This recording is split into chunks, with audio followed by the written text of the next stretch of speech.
Assalamualaikum warahmatullahi wabarakatuh. Pada mata kuliah Device Mikroelektronika kali ini saya akan menerangkan tentang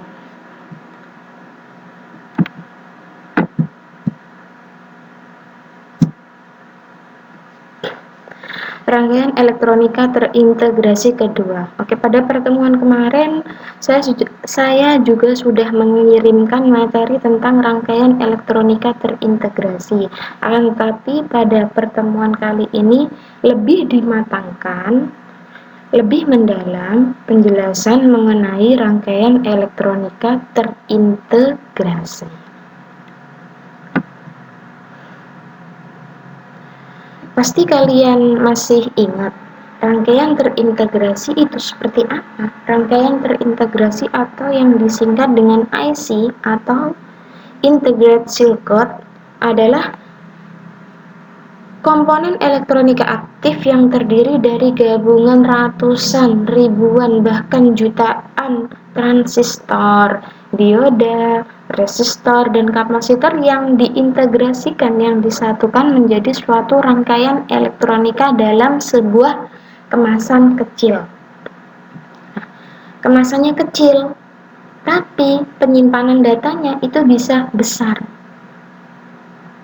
Seandainya tidak ada teknologi IC, kemungkinan alat-alat elektronika itu akan besar-besar seperti yang sudah kita ketahui.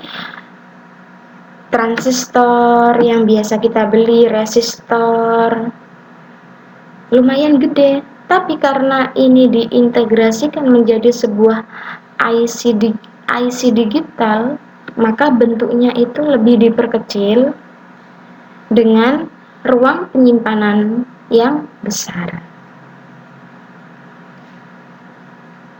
Nah, bahan utama yang membentuk sebuah IC itu berbahan semikonduktor. Udah pernah saya ulas juga. Yang paling banyak menggunakan bahan semikonduktor ini adalah bahan silikon yang digunakan untuk penggunaan teknologi fabrikasi IC.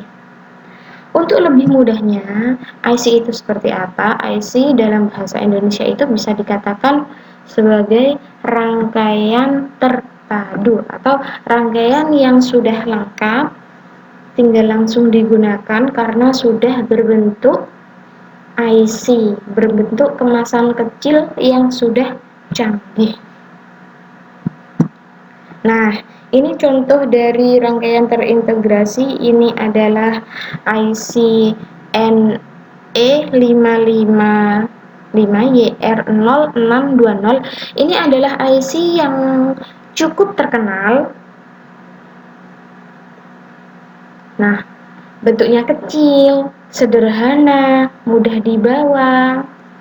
Kenapa ini cukup terkenal? Dikarenakan selain bentuknya yang kecil, harganya juga murah, yaitu berkisaran antara 2.000 sampai 5.000 kalau kita beli di pasaran. Nah, dalam rangkaian NE555 ini, atau kalau orang-orang elektronika itu menyebutkan timer IC timer 555. Nah, ini terbentuk dari 3 buah resistor yang di dalamnya terdapat kemasan IC dengan nilai masing-masing resistor yaitu 5 kilo ohm. Nah, karena komponen yang kecil dan murah ini, maka penggemar elektronika sering menjadikan IC ini sebagai komponen utama maupun komponen pendukung dalam sebuah rangkaian. Kalau ini hanya kaki-kaki dari NE55, ada ground, trick out, reset, VCC, districon. Ini bisa kalian lihat di Google atau di buku yang berkaitan tentang NE55. Pasti banyak di sana udah. Nah, ini perkembangan teknologi IC dari tahun ke tahun perkembangannya itu dilihat dari berapa jumlah resistornya atau berapa jumlah komponen dari pertama dibuat sampai pada generasi selanjutnya. Nah, pertama yaitu SSI, yaitu skalanya masih kecil. Dalam skala yang masih kecil ini, jumlah komponen yang diperlukan itu kurang dari 100. Ini terjadi pada awal tahun 1960. Kemudian MSI ini skalanya udah medium, udah lebih besar. Dengan artian komponen yang dipakai sudah jauh lebih banyak daripada generasi SSI. Nah, dalam generasi MSI ini kisaran komponennya yaitu 100 hingga 1000. Ini juga terjadi pada awal 1960 sampai pada generasi ULSI, Ultra Large Scale Integrate. Ini jumlah komponennya lebih dari 100.000. Nah, ini terjadi pada awal tahun 1980. Nah, juga perkembangannya dalam tiap tahun jumlah komponennya itu semakin banyak, bentuknya pun menjadi lebih kecil dengan ruang penyimpanan yang besar. Itu yang menjadikan teknologi IC sekarang sangat digemari bagi pencinta elektronika. Nah, di HP kalian pun sudah terdapat IC yang bentuknya sangat kecil yang bisa digunakan untuk memproses data di HP kalian. Seandainya IC masih belum sampai ke generasi yang sekarang yang bentuknya kecil, otomatis IC sama HP-nya kalian bisa-bisa lebih besar IC daripada HP yang kalian punya. Oke, lanjut. Nah, aplikasi rangkaian terintegrasi IC.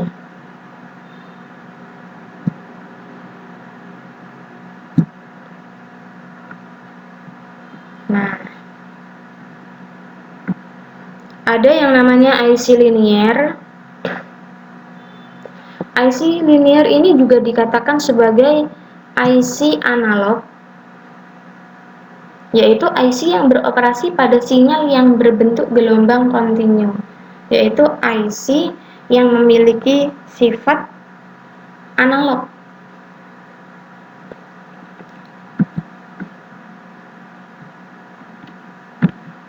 Kemudian ada IC digital.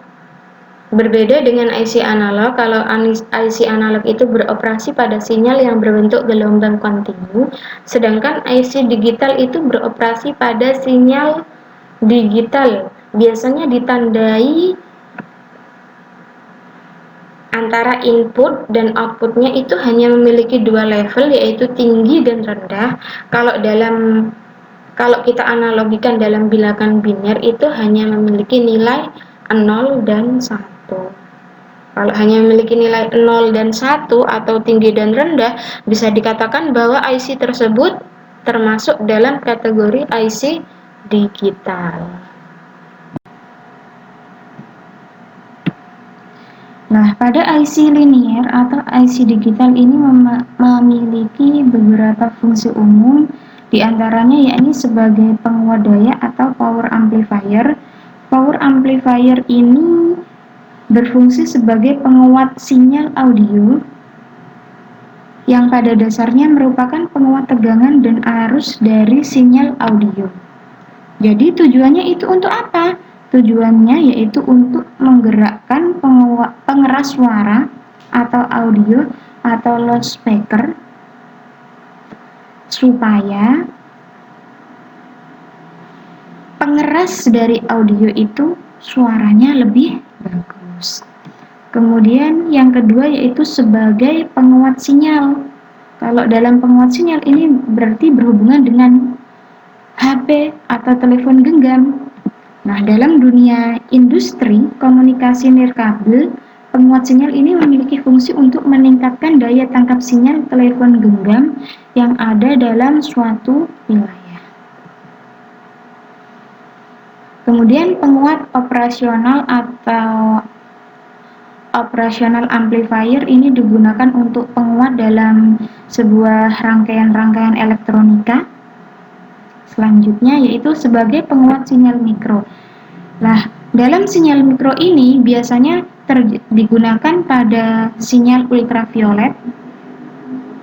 Karena sinyal ultraviolet itu memiliki daya yang kecil, maka untuk menguatkan sinyalnya itu digunakan penguat sinyal mikro. Selanjutnya yaitu penguat RF dan IF. Ini digunakan dalam sebuah antena di mana ada perbedaan antara RF dan IF. RF ini digunakan untuk menguatkan sinyal yang ditangkap. RF ini digunakan untuk menguatkan sinyal yang ditangkap. Sedangkan kalau IF digunakan untuk menguatkan sinyal yang akan dikirim.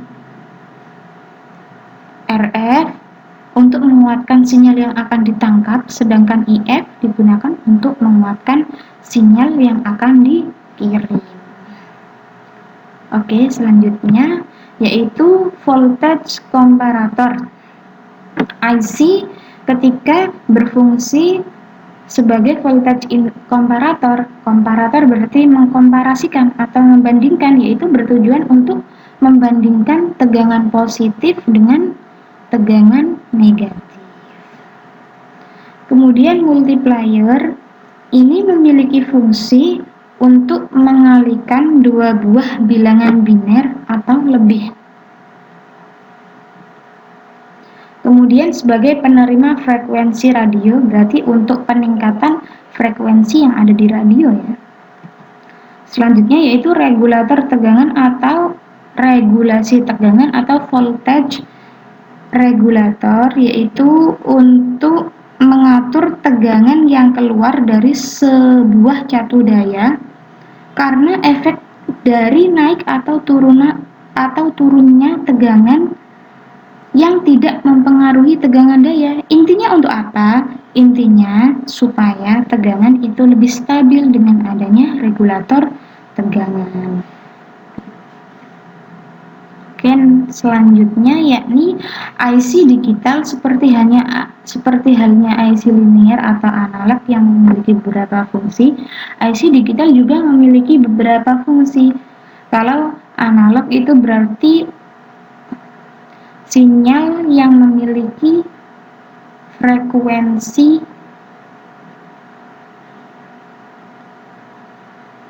IC analog tadi beroperasi pada gelombang kontinu, sedangkan kalau IC digital ini beroperasi pada bilangan biner atau memiliki nilai 1 dan 0 atau memiliki keluaran yang berada tinggi dan rendah. IC digital ini juga memiliki beberapa fungsi, yaitu flip-flop. Flip-flop berarti mampu menyimpan informasi dalam bentuk biner yang akan mengolah datanya ketika ada informasi yang masuk lagi. Jadi mampu menyimpan juga mampu mengolah data ketika ada informasi yang masuk. Kemudian gerbang logika. Gerbang logika ini berarti kita bisa menggunakan berbagai macam gerbang logika seperti AND, OR, NOT, XNOR, NAND, dan yang lainnya. Kemudian timer. Kalau timer ini berarti berfungsi IC digital yang berfungsi untuk sistem pewaktuan. Counter. Counter ini bertujuan atau berfungsi untuk menghitung jumlah pulsa yang masuk yang dinyatakan dalam bentuk biner. Menghitung pulsa yang masuk ini tugas dari si counter. Kemudian selanjutnya multiplexer. Ini dalam suatu rangkaian berarti jika ada dua masukan itu keluarannya ada satu. Ada dua masukan kemudian keluarannya ada satu, itu bisa dilakukan oleh si multiplexer. Selanjutnya kalkulator berarti digunakan untuk menghitung. IC digital yang memiliki fungsi kalkulator berarti bisa berfungsi sebagai penghitung. Contohnya kalkulator yang sudah sering kita pakai sehari-hari di HP atau kalkulator biasa itu memiliki fungsi untuk bisa menghitung. Selanjutnya memori, ya, berarti IC digital memiliki fungsi sebagai ruang penyimpanan data.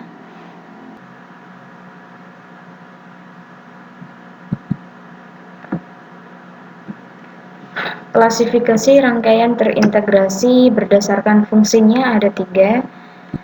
Yang pertama yakni IC dasar. IC dasar contohnya seperti gerbang logika dan rangkaian flip-flop. Nah, IC dasar ini pasti dipakai dalam pembuatan dasar dari IC. Kemudian ada IC khusus. IC khusus ini contohnya counter. Semisal menginginkan untuk membuat counter berarti IC khusus counter. Ada register, decoder, memori, penyimpanan data, kemudian juga ada adder. Kemudian yang ketiga yakni IC prosesor. Namanya juga prosesor, jadi digunakan untuk memproses sebuah data seperti laptop yang dimiliki oleh teman-teman. Di dalamnya ada prosesornya. Nah, berarti di sananya terdapat sebuah IC prosesor atau IC yang digunakan untuk memproses dari data yang keluar masuk dari laptop. Kemudian selanjutnya pengklasifikasian rangkaian integrasi berdasarkan teknologinya. Ada IC apa saja? Pertama ada IC RTL atau kepanjangan dari resistor transistor logic. Mengapa dikatakan sebagai resistor transistor logic? Nah, karena memiliki masukan atau inputan yang berupa resistor dan transistor BJT sebagai saklarnya. Kalau dilihat dari rangkaiannya akan seperti ini. Nah,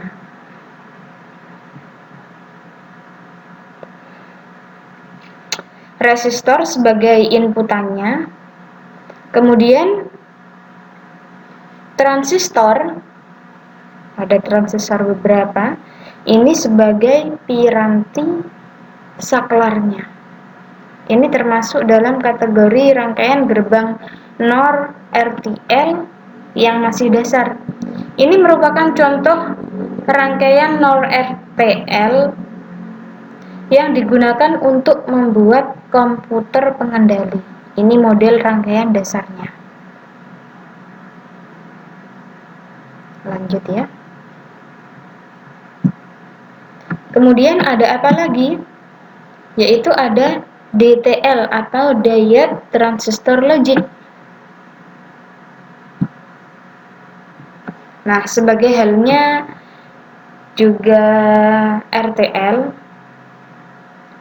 DTL atau Diode Transistor Logic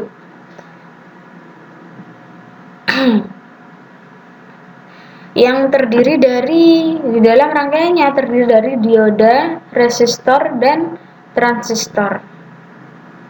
Ini kenapa juga disebut sebagai DTL atau Diode Transistor Logic, karena fungsi dari penggerbangannya itu dilakukan oleh si dioda, sedangkan fungsi dari penguatannya itu dilakukan oleh transistor. Kalau dilihat model rangkaian dasarnya itu seperti ini. Lah, penggerbangannya ini dilakukan oleh si dioda, sedangkan transistor di dalamnya itu sebagai penguat.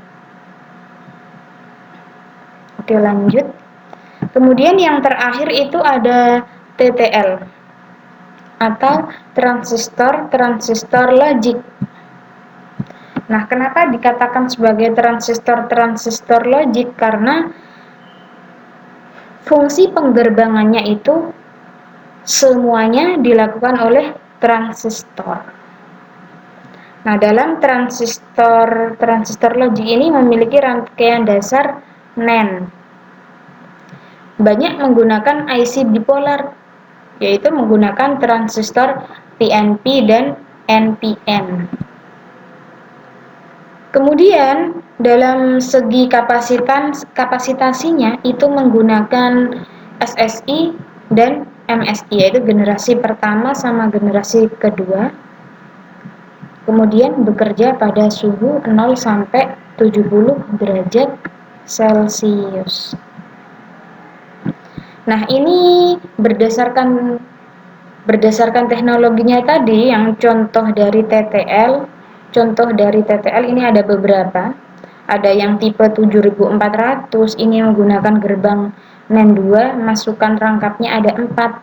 Ada seri 7402 sampai seri 7411, yang dimana seri 7411 ini gerbang N-nya ada 3, kemudian masukan rangkapnya juga rangkap 3. Selanjutnya, ini contoh TTL, contoh IC TTL yang inverter. Maksudnya inverter itu seperti apa? Inverter bermakna membalik. Jika inputannya itu positif, maka keluarannya akan negatif. Sedangkan apabila masukannya itu negatif, maka keluarannya akan positif. Tadi sudah dikatakan bahwasanya penggerbangan atau kaki-kaki yang ada di dalam IC TTL ini berupa transistor semuanya, atau penggerbangannya itu berupa transistor semuanya. Jadi inverternya itu ada di dalam.